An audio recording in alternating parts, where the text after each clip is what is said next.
So hello friends, as I promised you, I am back with my next video on the topic of French Revolution, a growing middle class and vestiges and end to privileges. इस वाले topic में हमें mainly ये बताया गया है कि कैसे इंक्रीमेंट ऑफ टैक्सेस के बाद जो थर्ड एस्टेट के लोग थे उनमें रिवॉल्ट की भावना पैदा हुई और वो क्या क्या कारण थे जिन्होंने उनके अंदर रिवॉल्ट भरा। तो आइए देखते हैं। और ये मैं आपको बता देना चाहता हूँ कि ये पैराग्राफ 1 मार्क क्वेश्चन के हिसाब से काफ़ी इंपॉर्टेंट रह सकता है, तो इसीलिए जो भी मैं आपको बताऊँ आप उनको मार्क कीजिएगा। और ये बात मैं रिपीट करना चाहूँगा कि जिनको लगता है कि उनकी हिस्ट्री वीक है या उनको ये चैप्टर थोरोली पढ़ने की ज़रूरत है वो इस वीडियो को खास कर देखें, सो दैट आपके पॉइंट्स आई होप क्लियर हो पाएंगे। तो चलिए शुरू करते हैं। So in the past peasants and workers had participated in revolts against increment taxes and food scarcity, but they lacked the means of programs to carry out full-scale measures that would bring about a change in the social and economic order. Means जो peasants थे, जो किसान थे या फिर labourers थे, उन्होंने revolts में हिस्सा तो लिया था लेकिन उनके पास उतने रिसोर्सेज नहीं थे कि वो उसको लार्ज स्केल पर कंटिन्यू रख सकें और उससे सोसाइटी में कुछ चेंज आ सके। और ये उन लोगों पर छोड़ दिया गया फिर थर्ड एस्टेट के उन लोगों पर जो कि अपने आप में प्रॉस्पेरस थे या फिर उनके पास एजुकेशन थी, बिकॉज किसी भी रिवॉल्ट को शुरू रखने के लिए प्रॉस्पेरिटी के साथ साथ एजुकेशन की भी बहुत ज़रूरत होती है। तो 18th सेंचुरी में ये चीज़ें नॉर्मल सी होने लगी थी।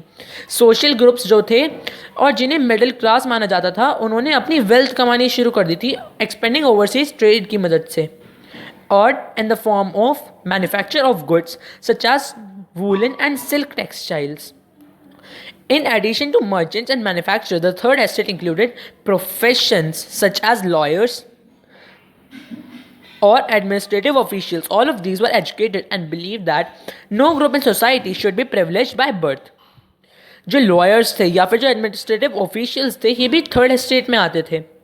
ये सब एजुकेटेड थे और इनका ये मानना था कि सोसाइटी में प्रिविलेज के हिसाब से डिफ्रेंसिएशन नहीं होना चाहिए और ऐसे ही आइडियाज़ को सोसाइटी जो कि फ्रीडम और इक्वल लॉज पर बेस्ड हो, जहाँ पर सबके लिए अपॉर्चुनिटीज़ हों, ना कि सिर्फ कॉमन लोगों के द्वारा बल्कि बहुत सारे फ्रेंच फिलोसोफर्स भी थे जिन्होंने इस आइडिया को आगे रखा। और देखिए यहाँ पर दो फिलोसोफर्स के नाम भी गिवन हैं, पहला है जॉन लॉक और दूसरे हैं जीन जैकस रॉसियो। अब in the two treaties of government Locke sought to refute the doctrine of divine and absolute right of the monarch. Means सबसे पहले बात जो हमें यहाँ पे पता चलती है the two treaties of government, ये एक बुक का नाम है और जिसे लिखा है जॉन लॉक ने। तो ये 1 मार्क का क्वेश्चन बन सकता है।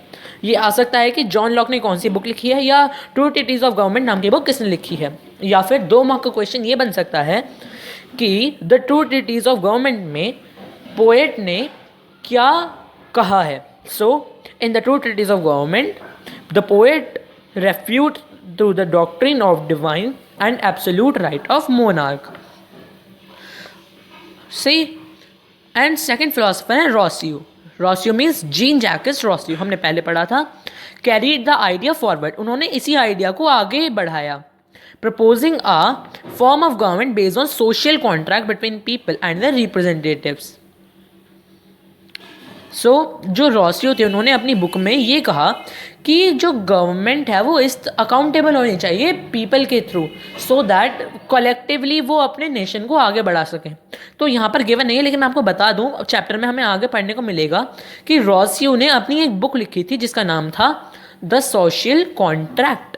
तो 1 मार्क के क्वेश्चन के लिए आप इनको भी प्रिपेयर करेंगे क्योंकि ऐसी चीज़ें बहुत बार आ जाती हैं।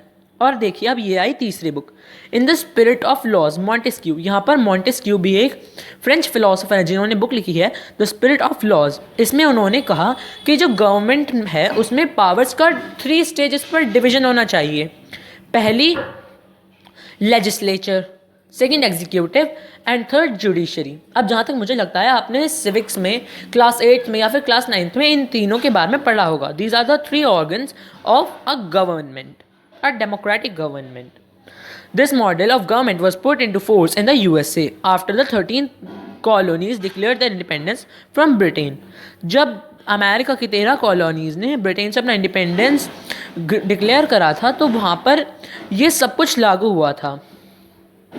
अमेरिकन कॉन्स्टिट्यूशन जो था उसने इंडिविजुअल राइट्स को इम्पोर्टेंट करार देते हुए दिया था, और ये सब जो फ्रांस के पॉलिटिकल थिंकर्स थे उनके दिमाग में भी बातें थीं।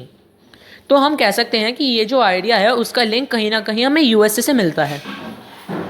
The ideas of these philosophers were discussed intensively in saloons and coffee houses and spread among people the books and newspapers means जैसे हम नॉर्मली देखते हैं कि चौपाल पे जब लोग जमा होते हैं तो वो कुछ ना कुछ बातें करते हैं। तो जब फ्रांस में कॉफ़ी हाउसेस पे या फिर पब्लिक प्लेसेस पर इन चीज़ों की चर्चा बहुत ही ज़ोरों से हो रही थी, और ये जो आइडियाज़ थे वो वहाँ के न्यूज़पेपर्स और बुक्स के थ्रू भी बहुत फैलने लगे थे।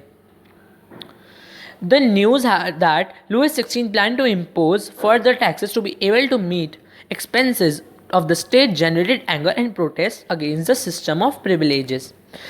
और ऐसी ही एक र्यूमर जो फैली थी वो ये थी कि लुइस 16 आप जानते हैं कौन था? वो किंग था जिसने 20 ईयर्स की एज में मैरी एंटोनेट नाम की ऑस्ट्रियन प्रिंसेस से शादी करके ताज संभाला था।